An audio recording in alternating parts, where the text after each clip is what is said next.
I'm Vin. I'm Sori. That's Booby. And Jelpy and Ghosty and Chip. This is for... Who's this for? Oh, this is for My Insanity. Shout out to the big homie My Insanity. This is the Order of Elijah David's Frozen Sword. That thing is... I'll take care of it. Okay, so... It's private. Okay, I'm just checking to make sure. Okay, go ahead. David's Frozen Sword. This is interesting. Order of Elijah. Those are like biblical names. Is this a Christian band? Did he say they were a Christian band? He or she did not say. I do not know. I do not know. I do not need to tell you. Okay. All right. So I'm like really interested to hear this. Never heard of the band. So was I when I saw the title. I'm like, Never heard of this band before. So this should be an interesting band. For timely topical political commentary, you can hit us up in Middle America with Vin and Sori. That'd be us. So there's multiple ways to get your song reviewed. One is the regular way, which is, hey man, you should check this out. Which we're gonna get back to there once we get caught up with our alliance stuff. The other way is, in my mind, the most efficient way. Join an alliance. $1 at the gate gets you a ticket to be in an alliance, and then you can make your case with your prospective crew, and then they push it out to us. And then the other one. It's like Disney World, you know. You get the golden ticket, you get to skip in front of everybody, you don't have to wait in line. $75 partner tier. You can do that through Patreon or via PayPal. Vin and Sori merch at gmail.com. Okay, so... That's what the big homie My Insanity did. That's what he did. You know now we're doing David's Frozen Sword. Let's go. From the album Dethrone, go! Go.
Here we go. That got pretty heavy at parts. That was one of these like genre bending bands. Like, oh, they're a hardcore band. Oh, they're a progressive band. Oh, they're like they kind of. And I don't know if that kid, maybe that kid was in the band. They had a really young guy there. Oh yeah. In the band looked like a kid. He was killing it though. That one? Yeah. The guitar probably weighs more than him. It looks like. Good lord. Okay. Loved the musicianship, man. I love the metal in this song. Like this song was. Oh, I know. Heavy. Yeah. Heavy. It seemed like some like self-realization stuff is going on. Like it's really interesting because I'm listening to that Goggins Goggins book, and we'll go to the and it's all about self-realization and all this, and like facing yourself, and so it might. David's frozen sword. I don't know what that has to do with the song. Yeah, I don't know if there's a guy in the band named David or what he's referring to. I don't want to get Elijah. First of all, that art on the cover is pretty interesting. I really like that. And you got Jimmy Baker. Who's Jimmy Baker? I don't remember. I know there was some. Is that Jimmy Baker? Wasn't he the guy? There's some weird story with that guy, I think. Wasn't he the preacher? He was the preacher that took all those people's money, right? Tammy Faye Baker with his. Oh, was it? American televangelist. Yeah, Jim Baker. So he was black? No. Ballad of Jimmy Baker. Bring Down Hell. So I don't know. I don't know what these guys are about, like, necessarily. This was in 2013, so almost 7 years ago now. So, yeah, January 1st, 2013. So, like, literally in a day or two or three. So, I don't know if they're a Christian band or what, but it's really, the themes are really, really interesting. Okay. What do you got? What were you thinking? I thought he was talking about death. Okay. And that it almost like, like the death angel, that kind of thing. Like it was like talking about it like that. Okay. And then I thought there was another part in here where it kind of had stuck out to me. Shoot, where? Can I have this, please? Well, first of all, over here, I am the murderer, bind your soul, I am. And then it kept repeating, I am there. Which, if you know any Bible, like, that's who God says, I am. Right. I am the I am. And then down over here, it says, fear not, I am the first, the last, what is, what was, what is, what was. That also sounds like Revelation. The first, the last, he who comes with, you know what I mean? That's a quote. Yeah. Revelation 1, when John sees Jesus. Yeah. Jesus says to him, do not be afraid, I'm the first and I'm the last. And then later on, as God's being worshipped, he's worshipped as the one who is and was and is to come. Yeah. Well, he also says it about himself, the one who is and was and is to come, the Almighty. Right. But I didn't think they were talking about God. I thought they were talking about death. Well, maybe it's talking about death and God and the self. Who knows? I'll turn your respect into shame. That was an interesting line, because you know how I feel about shame. Yeah. And that was like, I turn your respect into shame. So like, that's when I was thinking about it being in the context of death. I thought it was like, there's almost like this fear/respect that a lot of people have of death. Because like, we have an idea of what comes after death because we believe in an afterlife because we're Christians. Right. But death itself is unfamiliar to us. Like, we don't know. You don't know how you're going to die. You don't know how it's going to go. And what's that passage going to be like and stuff like that. So right. I'll turn your respect into shame, and then just like, like, you have like a respect of death, but then death, when it completely takes over and it just like, you're basically just in the grave being eaten by worms. Well, yeah, I just think it's talking about that aspect of it. It's like, it doesn't matter how glorious or how strong you are, you're going to end up in the ground and you're going to be worm food just like everybody else. It's kind of like the Isaiah passage where the evil kings turn up to the king of, I think it's Babylon, and says, oh, you've become as weak as we are. And you maggots are recovering, yada yada yada. So I think it's a good theory. Like, if you start that death, and they talk about, then there was that whole thing that they had the little English kid at the end, you're all going to die here, or something like that. And so I think it's talking about death. And then it says, the mountain falls on all that you've denied. A simple glance burns the retinas from your eyes. So it looks like, I think most people go around denying that they're going to die. Yeah. and then Yeah. boom, on comes the mountain, which could be your own death, but it could also just be the moments when people start dying around you. Yeah. The moments where it becomes real to you that Yeah. You're not gonna. Death is the destiny of every man. Yeah. You're not gonna avoid it. I went through a phase like a year and a half ago where the thought of death was really, really bothering me. It was very, very troublesome to me, the thought that I would die. Because I was feeling like I'm getting older and, like, when you're a kid, you kind of have this feeling that, like, you're invincible, and now as, you age, you're like, wait, no.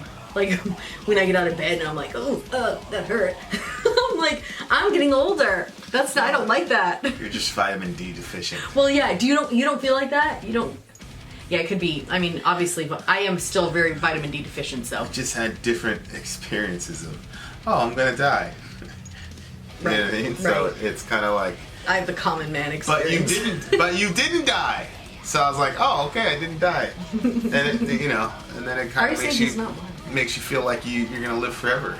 I feel like I'm gonna live forever. You do? But then you always say, I won't it's be here. It's just like it's very hard to like feel like if you come close to like dying or being in situations where other people have died. And you didn't, and you like literally come out without I didn't always come out without a scratch. That's not true. But it just makes you feel like, this is kind of overrated. You know what I mean? Like, I'll figure some way out. No, like, if somebody always dodges the bullet, you're gonna think you're bulletproof. Yeah, I've watched things. I'm like, man, I feel like I could survive that though. Mm-hmm. So these people died in a plane crash. It sucked for a while, but they died in a plane crash over a couple, over the weekend. I was like, man, I feel like I'd be able to. I just feel like I'd be able to be all right. Navigate out of that. Just navigate out of that. So it's time for me to go. Onto this gift to die. Is there anything we won't take for granted? Which is pretty interesting. Because I think the argument is that death is a gift in the sense that it teaches you not to take things for granted. If everything was going to be around all the time, then the argument is that you just take it for granted. You wouldn't see the real value of what it is. I'm not particularly certain that that's true. I think it is in a fallen world where people are sinful. I think that's true. I think in heaven it's not going to be like that, and I don't think that we're going to take it for granted. But now stuff's going good. You just I'm not really certain like how much. I'm not really certain about how much. Because I've read, different books on death, and obviously, and different theories about. I talked about art. I've done it, like when we did the Neville Viscaris thing, we talked about art and how art is designed to distract us from our fear of death. Like there's some psychological sort of traditions that say that, everything we do is about death and our fear of death, whether it's our penchant for sexuality.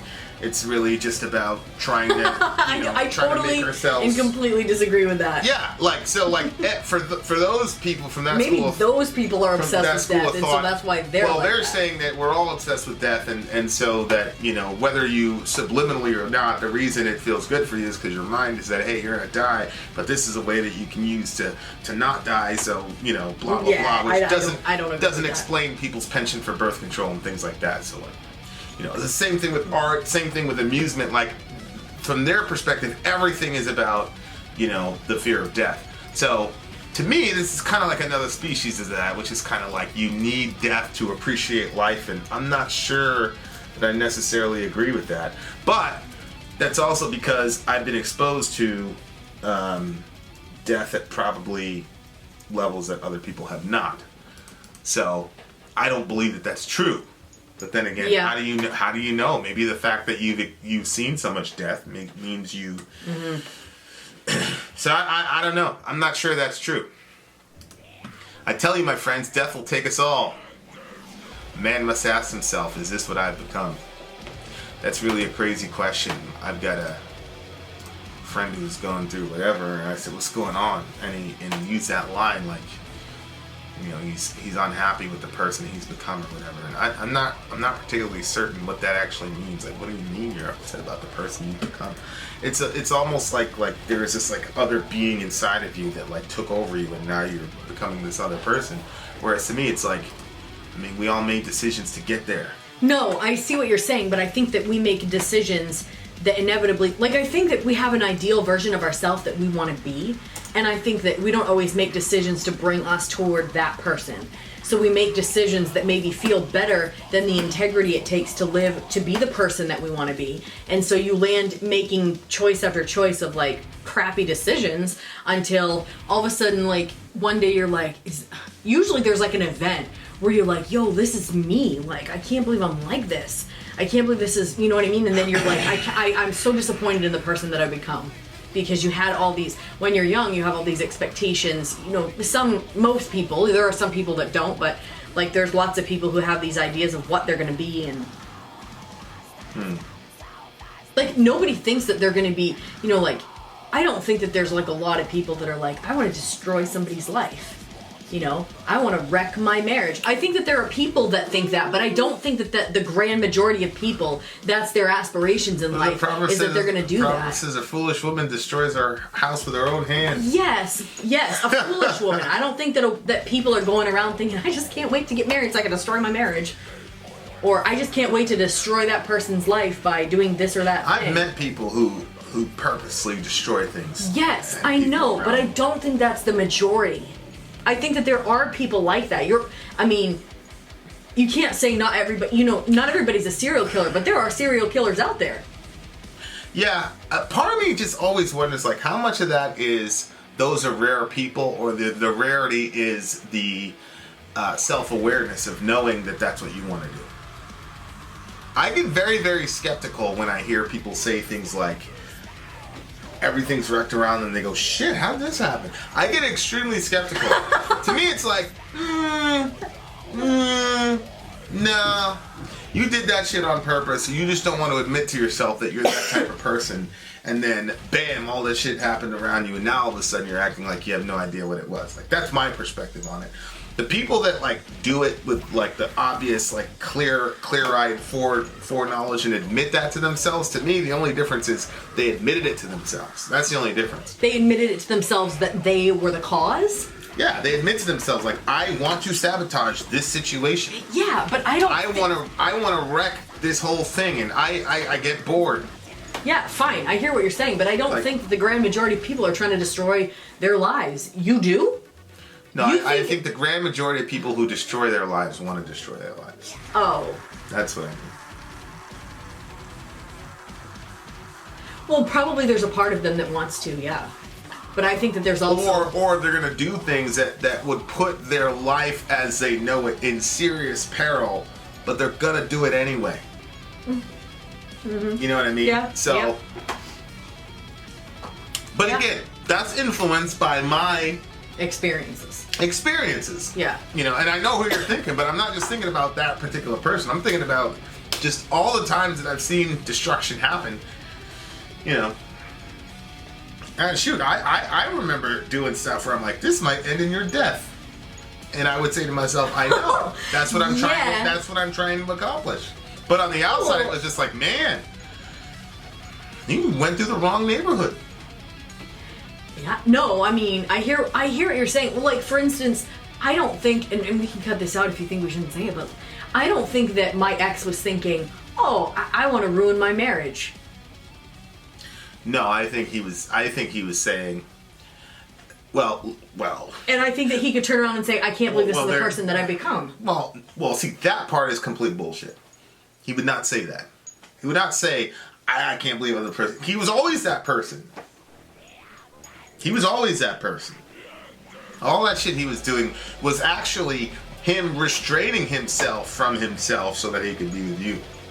The shocker was that you had the audacity to not take that type of abuse anymore. That is what surprised him. But the fact that he was capable of doing that shit, no. No way.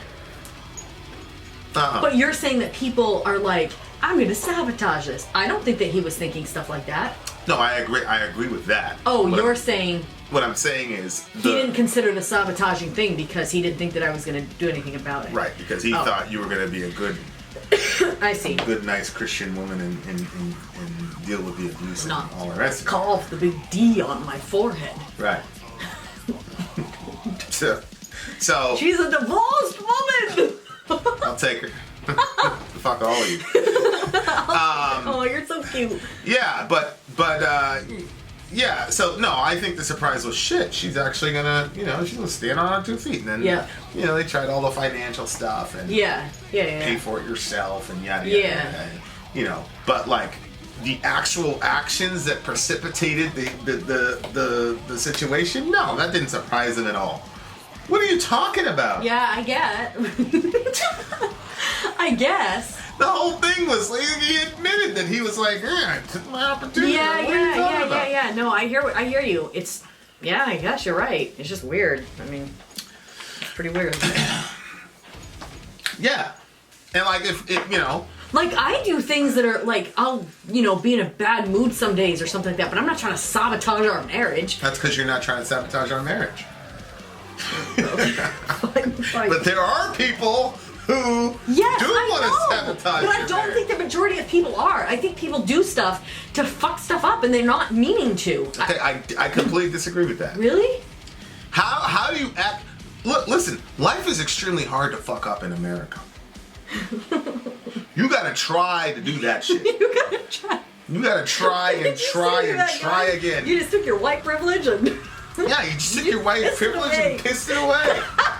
That's why you live in the way you live. No, you gotta try. I'm not even talking about financially. I'm just talking about in general. Look, like I said, I've been to other places on the planet. Yeah. Life is extremely difficult for the vast majority of the planet. In America, don't you think sometimes that puts people at a disadvantage? You gotta put out the effort to fuck your life up in America. There is this movie called Changing Lanes. It's a really, really good movie. When I first saw it, I think I saw that. I was really angry at the conclusion of the movie, and then as I got older, I began to see the wisdom in it. Oh, because basically, one of the characters was like, "Yeah, something's always happening with you," and it was like, "But it wasn't his fault," and it was like, "Yeah." What was it? His fault? Well, it was one of those things where the final straw wasn't his fault, but all the other shit that happened before, and then the person, they were just like, there's just always something with you. And you always run into those people where it's always something with them. Oh, yeah, I know. Okay, that's not accidentally happening. Right. Like, you're giving that shit the old college try, and American life is trying to swing around and say, and this is from a person who, I've said many times, lived in a homeless shelter about the size of this room with my mom and 2 brothers. We did not have it easy. Anybody that knows my life story knows we didn't have it easy. But my brother doesn't have it easy, and he's clawing out of shit and doing what he needs to do. Like you get multiple opportunities in America, and you got to dedicate yourself to fucking shit up. And I'm not saying that. I'm not saying that as a person in the ivory tower of privilege. I'm saying that as a person who's, the shit that I've been through is people won't even believe it. Yeah. That's why I said I'm gonna write a book eventually. You will? But I'm gonna do it anonymously. Oh, but I'll know you're writing. I'm just gonna, whatever, because they'll be like, that did not happen to you before you were. No. Nobody believe it. Really? So yeah, I just don't believe that, man. I don't believe that. Oh, I can't wait for you to write that. That's why I'm so big on self-awareness. You gotta be self-aware. You gotta know who you are. Yeah. Because who you are and who you're not. do believe. Here's what I do believe. I do believe that there's some of us who are masters at self-deception. Yeah. And so they've deceived themselves so long that when there is a wreckage in their life, they go, how did this happen? Yeah. And they really legitimately don't know. I do believe that. Yep. But that's not the same thing as saying that there's no part of their self that orchestrated that destruction. Mm-hmm. I mean, I remember specific things where I'm like, okay, if this isn't working, this doesn't work, I would be more likely to kill myself. So I put myself in those situations. I mean, those are facts. But I knew it. I knew what I was doing. Mm-hmm. So, wow. maybe, You're saying most people don't think that way. What I'm saying is most people hear that voice and they know what they're doing and they're suppressing it is what I'm saying, what I think. But, what can you say? I thoroughly enjoyed the song, though. So did I. Makes for a lot of introspection, obviously. Yeah. What do you give it? A 9. 9.2. Really, really good. Order of Elijah. Hopefully more people ask for this band because I would like to see if they were able to, if this wasn't just a flash in the pan. Yeah. 1, 2, 3, 4, 6, and then song 11, Ballad of That's Jimmy B. interesting. Yeah. Korn started that stuff. Oh.